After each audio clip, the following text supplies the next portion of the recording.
Hello dear students, welcome back. आज की class में हम देखेंगे कि कैसे हम डेटा फ्रेम में रोज कॉलम ऐड कर सकते हैं, डिलीट कर सकते हैं और कैसे हम इंडेक्स में रीनेम अप्लाई कर सकते हैं।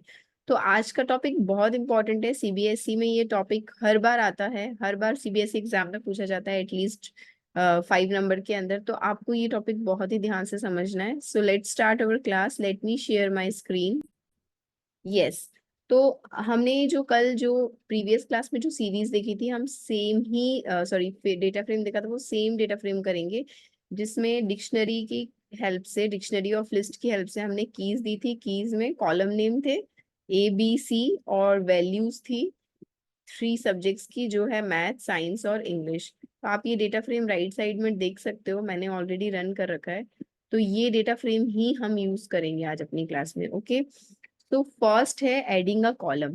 तो हम जैसे यहाँ पे 3 कॉलम्स आप देख सकते हो, ABC। हमें एक D कॉलम ऐड करना है, ठीक है, डेटा फ्रेम में। तो हम किस तरीके से कर सकते हैं? तो पहले आपको डेटा फ्रेम का ऑब्जेक्ट लिखना है DF1, ठीक है।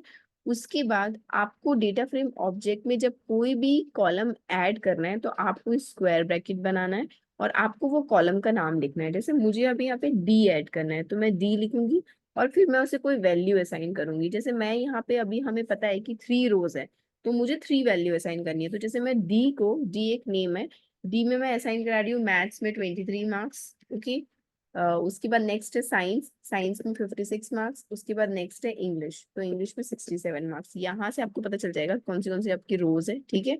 अब ये मार्क्स मैंने असाइन करा दिए, अब ये मार्क्स मुझे प्रिंट कराने हैं तो मैं DF को प्रिंट कराऊंगी। तो यहाँ पे मैं लिखूंगी प्रिंट। आप चाहो तो असाइन करके भी, मैं वो दोनों मेथड बताऊंगी, पहले ये देख लेते हैं। प्रिंट DF1, यहाँ पे मैं DF को प्रिंट करा दूंगी और जैसे ही मैं इस कमांड को रन करूंगी तो आप यहाँ पे देख सकते हो इस टेबल में कि यहाँ पे D करके और एक कॉलम ऐड हो गया है। ओके। तो इस तरीके से मैं नंबर ऑफ कॉलम्स ऐड करा सकती हूँ। यहाँ पे मैं वैल्यू थोड़ी सी चेंज कर देती हूँ जिससे बाद में इजी हो एक्सेस करने में, ठीक है। तो ये हो गया आपका कॉलम ऐड करना। अब हम देखेंगे कि कैसे हम रो ऐड कर सकते हैं, ठीक है। मेथड सेम ही है आपका रो और कॉलम ऐड करने का, सिर्फ एक चीज आपको याद रखनी है, सेम ही कोड है। यहाँ पे मैं सेपरेशन लगा देती हूँ फिर से जिससे आपको समझ आए, ठीक है।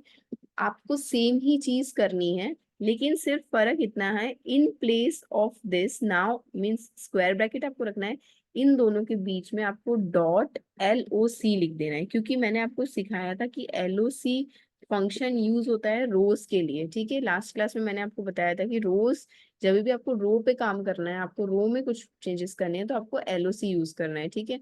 और यहाँ पे मेरे इंडेक्स का नाम अलग है, यहाँ पे मैथ, साइंस, इंग्लिश है। तो अभी मैं यहाँ पे दे देती हूँ SST और एक और सब्जेक्ट दे देती हूँ हिंदी, ठीक है।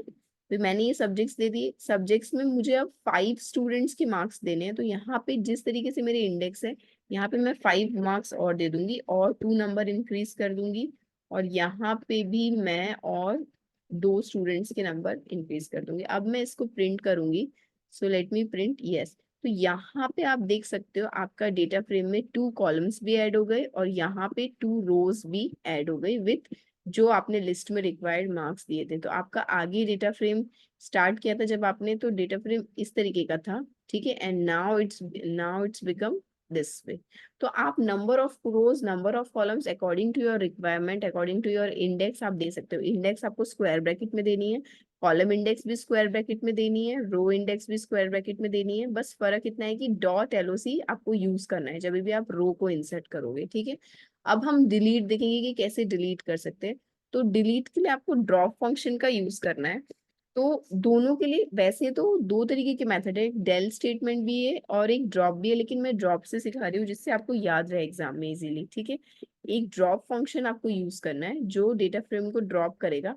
अब आपको इसको किसी एक डेटा फ्रेम के ऑब्जेक्ट में स्टोर कराना है, इस तरीके से रेंडमली नहीं लिखना है। तो आपने एक डेटा फ्रेम का ऑब्जेक्ट बनाया DF1 जो ऑलरेडी था और उसी में आप ड्रॉप अप्लाई कर रहे हो। अब आपको यहाँ पे लिखना है कि आप किसको ड्रॉप करोगे। तो पहले मैं स्टार्ट करती हूँ कॉलम डिलीट करने से। तो मुझे जो भी कॉलम, जैसे अब मुझे E कॉलम डिलीट करना है, ठीक है। तो मैं यहाँ पे कॉलम का नेम दूंगी, आप यहाँ पे दे दोगे कि आपको क्या डिलीट करना है, E डिलीट करना है। अब हमेशा याद रखना, डेटा फ्रेम में रोज को जब आपको डिलीट करना है तो आपको एक्सेस देना होता है, यहाँ पे एक्सेस। रो के लिए आपका एक्सेस इक्वल्स टू 0 होता है, और 0 होता है, और कॉलम्स के लिए आपका 1 होता है। तो अभी यहाँ पे मैं कॉलम्स डिलीट कर रही हूँ, तो मैंने क्या दिया, एक्सेस 1। और उसके बाद आप डेटा फ्रेम को अगेन प्रिंट करा दोगे df1 करके। ठीक है, अब मैं इसको रन करती हूँ। तो यहाँ पे आप देख सकते हो मेरा ई कॉलम डिलीट हो गया, क्योंकि मैंने ई को डिलीट किया था। यस, अब मुझे रो डिलीट करानी है। सेम ही कोड है, कॉपी पेस्ट है, ये भी बहुत आता है एग्जाम में, हमेशा आता है। प्लीज आप ये वीडियो अगर नहीं समझ आए तो 2-3 बार देख लीजिएगा, क्योंकि ये बहुत इंपॉर्टेंट है। ठीक है, अगर आपको अब रोज डिलीट करानी है तो आपको क्या दे देना है, जैसे मुझे हिंदी रो डिलीट करानी है, तो मुझे यहाँ पे क्या लिख देना है, हिंदी। ठीक है, जो भी रो का नेम है वो, और एक्सेस क्या आ जाएगा, अब 0। रोज को डिलीट कराने के लिए एक्सेस 0, कॉलम्स को डिलीट कराने के लिए एक्सेस 1, और फिर से मैं डेटा फ्रेम को प्रिंट कर दूंगी। तो आप यहाँ से देख सकते हो, यहाँ पे हिंदी रो था, now there is no Hindi row. ठीक है, तो ये बहुत सिंपल है, ये चारों, adding column, adding row, deleting column, delete रो।